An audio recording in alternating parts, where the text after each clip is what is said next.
This is a Ferrari 812 Superfast, one of the latest cars added to Gran Turismo 7 with update 1.59, but also one of the cars we knew were coming to the game for the longest time. So today we're gonna see, is it actually worth the wait for this Italian supercar? So to get your hands on this car, it will cost you 250,000 credits from Brand Central.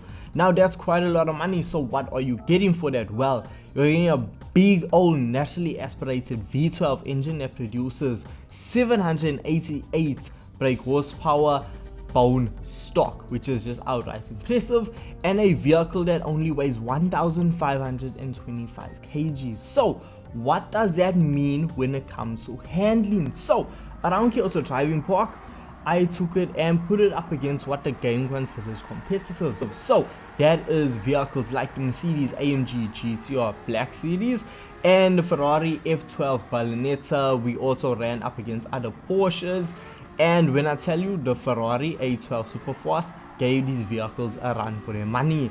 Now, handling, the vehicle does feel heavy, I'll be honest with you. Any vehicle over 1,500 kgs in this game, any vehicle over 1,500 kgs in this game does have a bit of weight to it.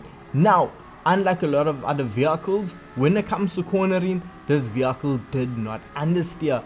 The biggest issue I found was trying to exit corners slowly, because the minute you run the power a bit too aggressively, well, that rear end was gonna light up. So that is something you do need to watch out for. But when it comes to putting the power down, it is so glorious. Having this naturally aspirated V12, it just has consistent power. There's no turbo lag, there's no delay.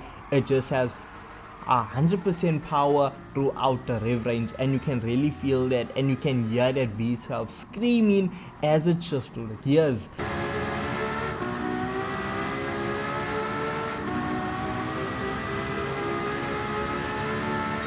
Down here, also driving park straight away, we actually find ourselves hitting 275 kilometers per hour, which for a vehicle that is stock is no joke. But honestly, what the biggest thing that this vehicle needs is more downforce, because with the lack of downforce that the Ferrari currently has, you don't have the confidence to really push it and throw it through corners, because you don't know how the vehicle's gonna react. You might find yourself backwards, and that's not really the best way to win races. But standard, the Ferrari A12 Superfast is really good, it's decent, and it's a fun vehicle to use, but it may take you some time to actually get used to it. And around here, also driving park, I found myself setting a fastest lap time of a 1 minute 42 second lap, which is really competitive considering the fact that the vehicle is standard. I say standard like it doesn't have 788 brake horsepower, but regardless, let's say you want more power than that. Well, you can then head on over to the tuning shop and change it. So now, once you have finished just playing with the vehicle standard and you want to see what it's fully capable of, the tuning shop is the only place to go. So once you get in, you are gonna have to spend quite a lot of money. And once you do so, throwing in every possible upgrade you can into the Ferrari, well, then you are going to be left with a vehicle that produces 997 brake horsepower. They really just said, there's 1,000. Yeah, you just missed it. We're not going to give it to you. So basically 1,000 horsepower and a vehicle that now weighs 1,128 kg. So we see a lot of weight got pulled out of it and a lot of power got pushed into it. Now it is still naturally aspirated because we do not have a turbocharger or a supercharger to actually add to this vehicle. So we are still going to have tons of power throughout the rev range. So once you have fully upgraded your Ferrari, you can now take it on over to GT Auto to change the looks of your Ferrari. So now, once you run over to GT Auto, we see we do have a wide body kit available for this Ferrari. Now the wide body kit is adding a lot more girth to the vehicle, and it comes at a price tag of 100,000 credits. So 100,000 credits is no joke, but that is how much it's going to cost for you to get a wide body A12 Superfast. So when it comes to the actual customization we have for it, well, we see we have two options for a front lip, we have no options for a side skirt, one option for a rear diffuser, two options for a wing, and that is just a lip for Type A, and Type B is more of a chassis mount wing. Then we don't really have any other special customization options, so that is really your customization options for the Ferrari 812 Superfast.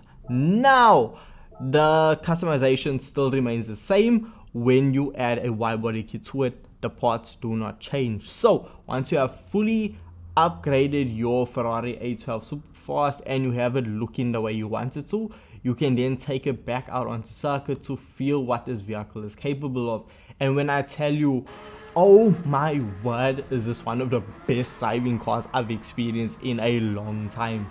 I mean, with it having so much power, we see just aggressive acceleration. The vehicle is doing over 300 kilometers per hour before you slam on the brakes to make it around the first corner around Kyoto Driving Park. And that's the thing, you slam on the brakes and the vehicle brakes almost instantaneously. It's genuinely adrenaline pumping how fast this vehicle is.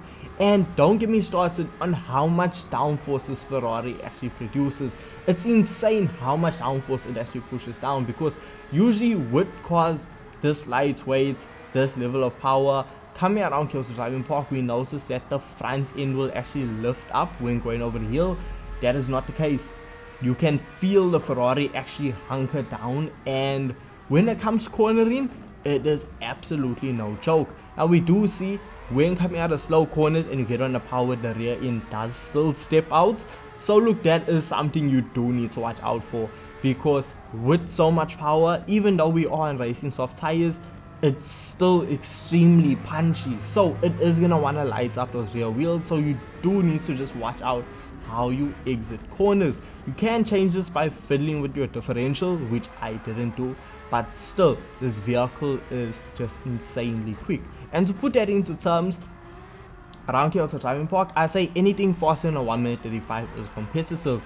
Anything faster than a 1 minute 30 is overpowered, and anything faster than a 1 minute 25 second lap time is outright broken.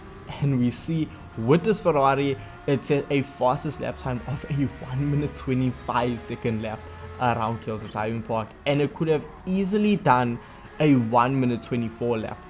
I'm telling you, guaranteed, that is how fast this vehicle is. It is one of the fastest cars you can drive in Gran Turismo 7, and it's just so insane that we've had this in the data mine files for so long and they've only waited until now to give us. So look, I will say this car is very much well worth the wait. I was so pleased, I am so excited and pleased by the Ferrari 812 Superfast. And then I even took it around one of the Ferrari circuit challenges, which requires you to win 700 performance points limited. And when you fully upgrade the vehicle, you really have to detune it like completely. And even with it being almost completely detuned, the vehicle is still insanely fun. I had so much joy, a permanent smile on my face. It's so easy to drive, so easy to understand control, and it's just an amazing vehicle. I absolutely love the Ferrari 812 Superfast, and if you haven't tried it out yet, best believe you should. You need to go try it out right now. And with this being said, let me know your thoughts and opinions of this Ferrari in the comment section down below. And with this being said, I'll catch you guys in the next video. Peace.